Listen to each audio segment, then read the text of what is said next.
Hello, welcome to Loremaster's Lair. I'm your Loremaster, here today winding down for our trip through the elemental planes. With no more releases here except, of course, Remaster, we go back to the times of me doing whatever I feel like without any explanation needed. Therefore, God video. The minor deity Alseta, the Welcomer. Nothing beyond that, except to start the show. Let's start by opening a few doors. Where can you find this information on your own? Well, the first place to start is, as always, Gods and Magic, one for each edition.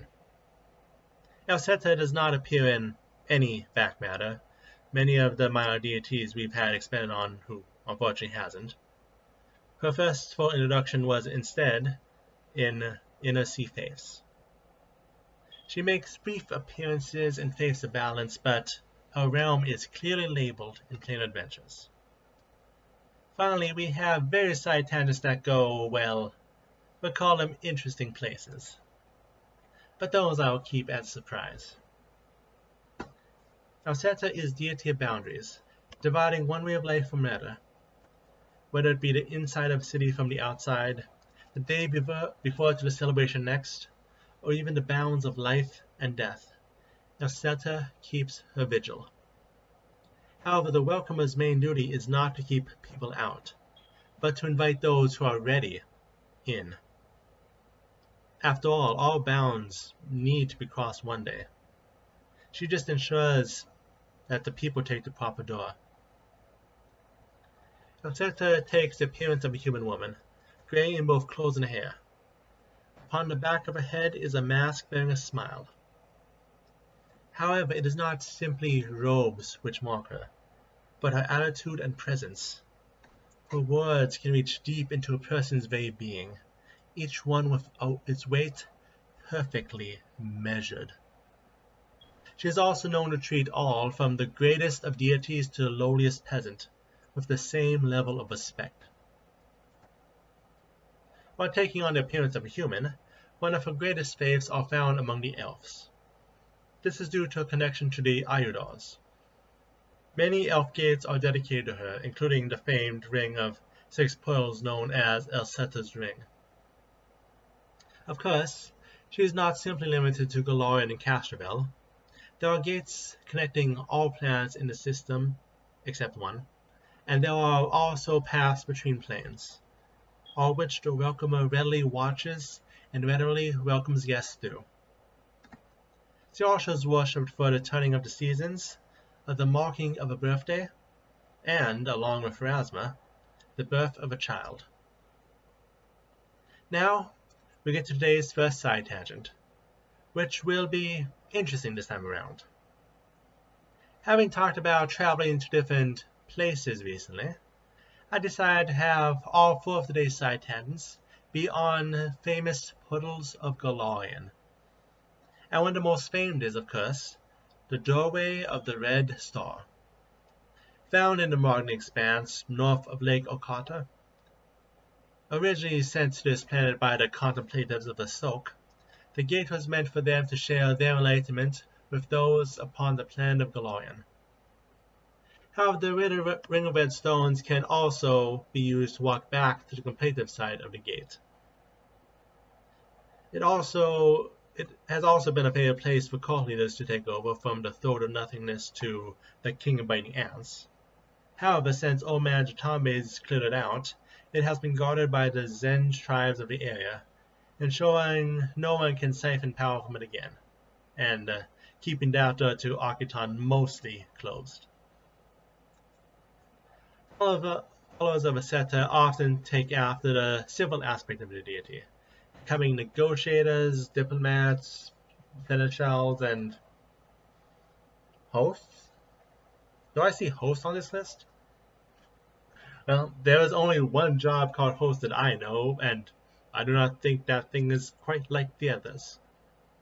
Either way, from diplomats to barristers to city guards, whenever faces and negotiations are needed, they will be there. Especially since most join the church in the hopes of supporting their community. That said, if speaking is not your forte, apparently the most craft-skilled members are known for being really good at repairing doors. That is strangely not a joke.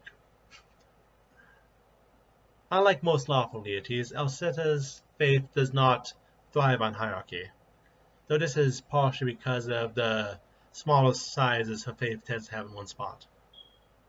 Each church has a high chamberlain, and all priests in the area are chamberlains who technically work for them when needed. Mostly, however, each makes their own decisions. Alseta serves other deities, and likewise the faith serves the community, their temples being neutral grounds for those with influence to talk. They are also known for abjuration magicraft and operate to both inspect walls and heal constables. They also bless doorways, because why not? Priests of a deity who lean good consider themselves caretakers of the local community. Those who lean evil help their cause by making traps to defend the city, but usually come off as xenophobic and sadistic. Now, side tangent 2. We go down to Assyrian to look at the legendary Valley of the Pyramids. Found in the southern part of the country, these 4 pyramids are the final resting place of the famed 4 pharaohs of Ascension. However, the pyramids are special as they, under certain circumstances we will not be talking about today, will open a portal to a demi-plane, which serves as their true final resting place. And also under more right circumstances, it acts as a stop point over the skies of Octoon. Could this be the sign of ancient aliens, or something a little more grounded in science? That is for your players to find out. Few temples are devoted to Alseta alone, instead sharing with a more common deity, or as part of the Elfin Pantheon. When she does have temples, they are designed almost as mazes, containing numerous trapdoors and hidden passages connecting countless rooms. Walkways will loop back on themselves endlessly, all to celebrate the welcomest aspect of gates. Shrines, on the other hand, they are found as marked on city gates and cobblestone streets, used to guard from invasions. So too can small shrines be found in the homes, to ward against robbers. Golarion Gate was once a part of Axis. However, Alseta, in her role as peacekeeper and negotiator, wished to allow her realm as a place of neutrality between all powers. Therefore, she relocated her home to the astral plane, where the disk of silver continues to float to this day. The gate itself is an artifact with the power to create portals to everywhere, which has allowed it to become the ultimate meeting spot for deities, especially those with opposite alignments. Another side tangent, this time looking at the area known as the Thin Lands. On one side of the portal is the former realm of Count Rollock, a lost eldest who still gives shadowy powers. Here, in a land full of both fair energy and shadows, there is a small area which connects to the nation of 7 arches in the River Kingdom, itself being also another impressive display of portal power. Between the 2 points is a Shadowland, manifesting on both ends simply as the shadows of trees which are not there. Over time, most shadowy fae have made the in-between their home, and work to torment those who live in the area. And now, on to artifacts. First, where is Alseta worshipped? Well, she is a Taldan deity, and part of the Taldan Pantheon, so she is worshipped in Taldor, at places which were touched by Taldor, that being Absalom, Bavoy, and Lastwall. And while not listed, she is also part of the Elf Pantheon, so some places which worship all 6, maybe fewer, are also places strongly connected to the Iodar. As deity of transitions, Alseta's holiday is the turning day, where the old year becomes the new. Finally, her holy text is the Sacred Keystone, a text which presents morality through the lens of allegory, describing a doorway held up by 4 keystones: courtesy, duty, honor, and humility. Finally, allies and gods. Starting the former, we have Unzorth, a 2-headed blink dog. Its duty is to hunt those who abuse teleportation magic, and is said to have the power to interrupt such. Locksmith is an Axumite, who is said to have trained under Abrador.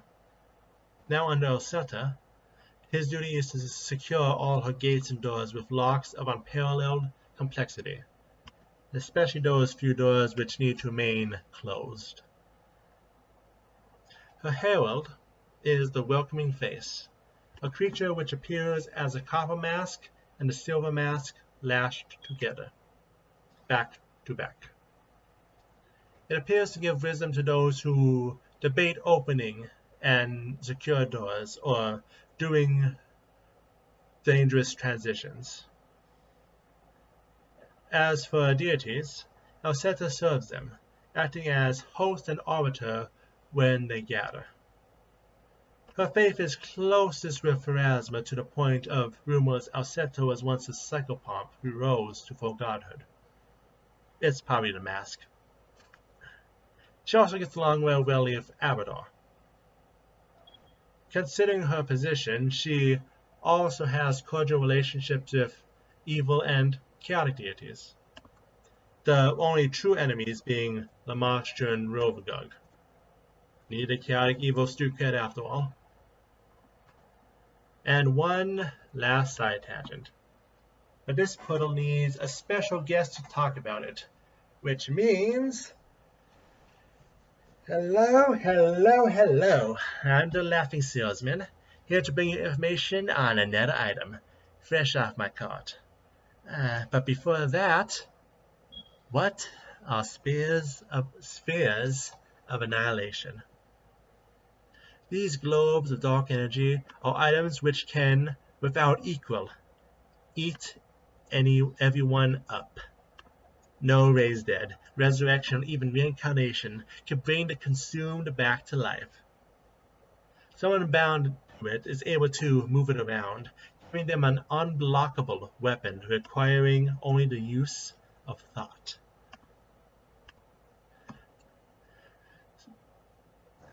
Spheres of annihilation naturally form in the negative energy plane, or the void as it is now called, along with the unique sphere which is known as the ghost of unique quantities. Of course, those that find their way to the universe usually cause destruction over millennia, since they can lie dormant and come to cause more destruction unless someone actually destroys it. Because of their all-consuming origins, these spheres also tend to be favorites of the cult of Rovagug and Grotus. Our actual topic is not a sphere of annihilation, but something usually compared to it. Black holes. Typical black holes are formed by the collapse of a dying star, a gravitational force to crush objects which get too close. The difference between the sphere and the hole is that the sphere destroys everything, no questions asked. The black holes will destroy a lot, but those that do survive find that they have arrived into the void. Of course, crossing the singularity is always the hard part. And that brings us to the end of today's episode. We have dealt with doors and portals today, and we will also talk on doors and portals next week. Just this time, we'll be talking planet-wide. See you then.